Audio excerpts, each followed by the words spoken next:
2টার একটা কয়েন পরে রয়েছে, ইজ্জত থাকতে থাকতে ধুয়ে দিই। স্যার যদি জানে আমার পকেটে টাকা আসলো, পাড়াই আলিশ ভাই করিয়া লাইবে। আসসালামু আলাইকুম স্যার। ওয়ালাইকুম আসসালাম। কিরে, তোরে যে সকালবেলা টাকা দিলাম 100, ওইটার তো কোনো হিসাব কিতাব দিলি না। স্যার 98 টাকা খরচ হয়েছে, 2 টাকা ফিরছে, এর লেগে আর ফেরত দেয় নাই স্যার। তুই 2 টাকা ফেরছে, এই 2 টাকা দিবি না? স্যার এটা কি কন, 2টা টাকা, এটা আবার দেয়া লাগে? 2 টাকা কি আবার দেওয়া লাগে? 2 টাকা কি কোনো টাকা না? রুমেন না ধরা খাইছে রে। এটা কি সরকার ব্যাংকে ছাপায় নাই? দে বেটা টাকা দে। কেমন কাজটা? দে আবার মোরাজকের লিগা। 2টা টাকাও ছাড় দেয় না। পকেটে চিপে স্যারের 2টার একটা কয়েন পরে রয়েছে, ইজ্জত থাকতে থাকতে ধুয়ে দিই। স্যার যদি জানে আমার পকেটে টাকা আসলো, পাড়াই আলিশ ভাই করিয়া লাইবে। দে আবার কি দহস? কাজটার করে কাজটা, কিপটা করে কিপটা, খালি চাকরির অভাব দেখা তোর হানে চাকরি করি, কিপটা করে কিপটা। খাচ্চরের ঘরে বড় খাচ্চর। নেদি 2 টাকা পরিষ্কার হয়েছে আবার। ড্রাইভার। জি স্যার। ব্যাংকে যাও, 10 লাখ টাকা জমা দিতে হবে। জি স্যার।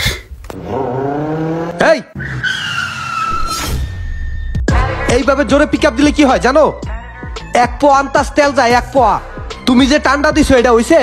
গাড়ি চালাবা স্মুথ ভাবে। জি স্যার, সরি স্যার।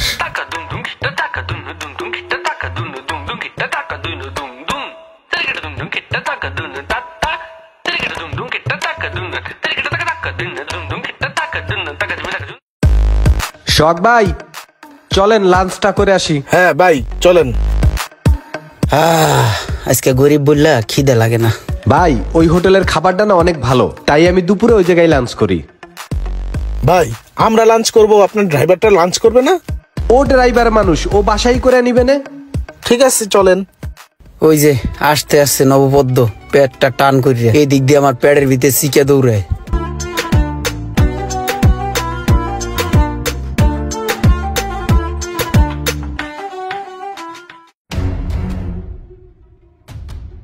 তো মামুন ভাই পরে দেখা হবে, থাকেন, আজকের মতো গেলাম। আর তুমি এক কাজ কইরো, এই নাও এটা রাখো, এটা দিয়ে তুমি নাস্তা পানি করে নিও। ভাই গেলাম। হ্যাঁ ভাই, আল্লাহ হাফেজ। স্যার আসসালামু আলাইকুম। ওয়ালাইকুম আসসালাম। 500 টাকার নোট দেই না কত বছর ধরিয়া, মেলা দিন পরে একটা 500 টাকার নোট পাইলাম রে বকশিস। এই দাও, টাকা দাও। কিসের টাকা স্যার? এই যে সোহাগ ভাই তোমারে বকশিসের টাকা দিল, এই টাকা তুমি আমারে দেবা না? স্যার এটা তো আমার বকশিস দিয়ে গেছে, আপনার হলো কেমনে? তুমি চাকরি করো আমার, বেতন দেই আমি, বকশিস তোমার হয় কেমনে? দাও, যাও গাড়ি তোড়ো। কোন জুস কোন কার মন ডাইসা ধরিয়া টাসার মারি। এই রোমান হন, একটা জিনিস আমার কাছে খুব খারাপ লাগছে, এই স্যারের ব্যবহার আর এই খাসনামি একদম সহ্য হইতেছে না। আজকে বেটা আমার সোহাগ স্যারে 500 টাকা বকশিস দিছে, হে থাবা মাইরা আমার হাতে তেইটা লয়ে গেছে বেটা। স্যারের লিগে আমরা কত কি না করি, এত সৎ হইয়া এত সৎ ভাবে আমরা চলি, কিন্তু লাভ কি? হ্যাঁ কোনোদিন আমগো দিকে খেয়াল করছে? হ বেটা, আমারও জিনিসটা খুব খারাপ লাগে যে এত কিছু করার পরও স্যারের মন আমরা পাই না। হন আমরা একটা কাজ করবো, যে যেমন হ্যাঁ লোক হেমনই করতে হইব। এটা আবার কি? বুঝছস মামা তো একটা জিনিস রে মামা। স্যার গাড়িতে তেল শেষ, টাকা দেন, গাড়িতে তেল ভরতে হইব। তেল ভরা লাগবে, 2 দিন আগে না তেল বললা? স্যার ম্যাডামে যেই পরিমাণে ঘোরাঘুরি করে এই শপিং মল এই শপিং মল, আর তাছাড়া ঢাকা শহরে যেই পরিমাণে জ্যাম, ওই জ্যামে বসে থাকতে থাকতেই তো অনেক তেল খরচ হয়ে যায়। আর তাছাড়া ইদানিং ইঞ্জিনের ভিতরে কটকট কটকট কটকট করে, ইঞ্জিনেও তেল খেয়ে লাই। আমি একটা ভালো মিস্ত্রিরে দেখাইছিলাম, হ্যাঁ কইল ইঞ্জিনের ভিতরে কি কি জানি আবি যাবি চেঞ্জ করা লাগবো, 1030 টাকা লাগবো কইলো। হ্যাঁ 30,000 টাকা? তাইলে এখন কি করতে হইবে? কি করতে হবে এটা বোঝেন না? সোজা হিসাব, ইঞ্জিন ঠিক করাই দেবো। ইঞ্জিন যদি না ঠিক করান, দেখা গেছে 30,000 টাকার লিগে 50 লাখ টাকার গাড়ি নষ্ট হয়ে যাবো। হায় হায়, কি কও? 30,000 টাকার লিগে 50 লাখ টাকার গাড়ি নষ্ট হয়ে যাবে? হ্যাঁ। না না না, তুমি গাড়ি এখনই ঠিক করার ব্যবস্থা করো। গাড়ি এখনই গ্যারেজে নিয়ে যাও, গ্যারেজে যাইয়া ঠিক করে নিয়ে আসো। আর আসার সময় ভাউচারটা কিন্তু নিয়ে আসবা, বুঝছো? আর এই যে টাকা দিতে আসি, তেল ভরে নিয়ে আসো। এখানে 5,000 টাকা আছে, নাও। জি স্যার, আসসালামু আলাইকুম। ওয়ালাইকুম আসসালাম। ঠিক মতন বয়ানটা দিছি, বয়ানটা কাজে লাগছে। সিদ্দিক ভাই কি গ্যারেজে আসেনি? ওই যে দেখা যাইতেছে। হ্যাঁ সিদ্দিক ভাই, আসসালামু আলাইকুম, ভালো আছেন? এই তো আলহামদুলিল্লাহ। ভাই চিনছেন ওই যে সবসময় যে আপনার গ্যারেজে কাজ করাই? ভাই একটা বিপদে পড়ে আপনার কাছে আসছি, বুঝছেন? আমার না একটা ব্ল্যাঙ্ক ক্যাশ মেমো লাগে, ব্ল্যাঙ্ক ভাউচার। ব্লাঙ্ক ভাউচার তো আমরা দেই না। ভাই আমি তো জানি আপনার ব্ল্যাঙ্ক ভাউচার দেন না, এখন হয়েছে কি অনেকদিন আগে আপনার গ্যারেজ থেকে স্যারের গাড়িটার কাজ করাইছিলাম, ক্যাশ মেমো আমার দিয়েছিলেন, আমি জিনিসটা হারাই ফেলাইছি। এখন তো স্যারের বিলটা দিতে আসে না, বলতে আছে যে ভাউচার লই আসো।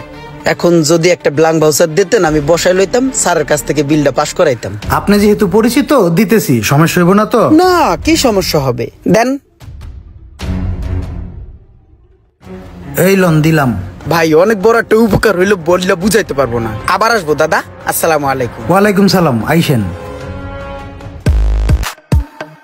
ক্যাশ মেমোটা ম্যানেজ হইলো, এখানে স্যার একটু ম্যানেজ করি। হ্যালো, স্যার আসসালামু আলাইকুম। ওয়ালাইকুম আসসালাম। স্যার ওই যে গাড়ি দেখাইছি গ্যারেজে, বুঝছেন, এখন তারা বলতে আছে গাড়ির ভিতরের অবস্থা খুবই খারাপ, খুবই ক্রিটিক্যাল অবস্থা।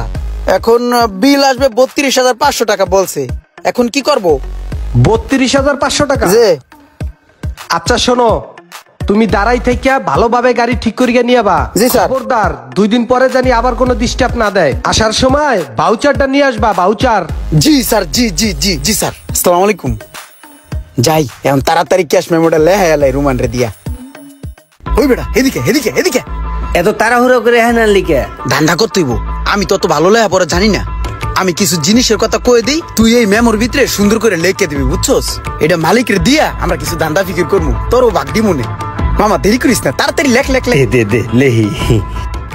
বল কি লিখবো? তুই প্রথমে লেখ বাটারফ্লাই চেঞ্জ, বাটারফ্লাই চেঞ্জ 13,000 টাকা। 13,000 টাকা। তারপর লেখ হইলো 6টা ইনজেক্টর, 6টা চেঞ্জ চেঞ্জ। ইনজেক্টর চেঞ্জ বহ 8 না 9,000 টাকা, 9,000 টাকা। আরো 9,000।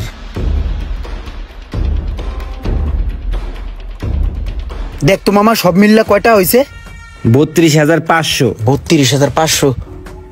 দে দে দে দে দে। ভালো হয়েছে, এইটা মালিক রে দিয়ে বিলটা লইয়া তোর 2,000 টাকা দিমু নে। চল মামা চল, জায়গা চল। স্যার এই যে বিলটা দেখেন, বিল কত আসছে। ঠিক আছে, 32,500 না? গাড়ি কখন দেবে? স্যার বিকেলে দেবে। বিকালে দিলে আমি একটু বাইরে যাব, তুমি এই গাড়িতে 7,000 টাকা তেল ভরে নিয়ে আসো। জি স্যার। 1 2 3 4 5 6 7, এই হয়েছে তোমার তেলের 7,000 টাকা। আর এই যে এখানে 32,500 টাকা আছে, বুঝছো? এই টাকাটা এখনই বিলটা দিয়া দেবা। হ্যাঁ জি স্যার। এটা সই করাই নিও। জি স্যার। আরে টাকা রে, তুই তো এখন পুরাটাই আমার রে, মালিকের তো এটা বুঝবো না। মালিক যদি একটু সুযোগ সুবিধা দিত তাহলে হয়তোবা রোমান আর ইমরান এই চুরি শেষরামিগুলা করতো না। ওই মামা আমার 3,000 টাকা তেল দাও তো। আপনারা একটু কমেন্ট করে বলেন যে রোমান ইমরান এই কাজগুলা কি ঠিক করতেছে নাকি গুনাহ করতেছে। এই ভিডিওর পরবর্তী পর্ব দেখতে আমাদের সাথে থাকুন এবং আমাদের পেজটাকে ফলো দিয়ে রাখুন। Thank you.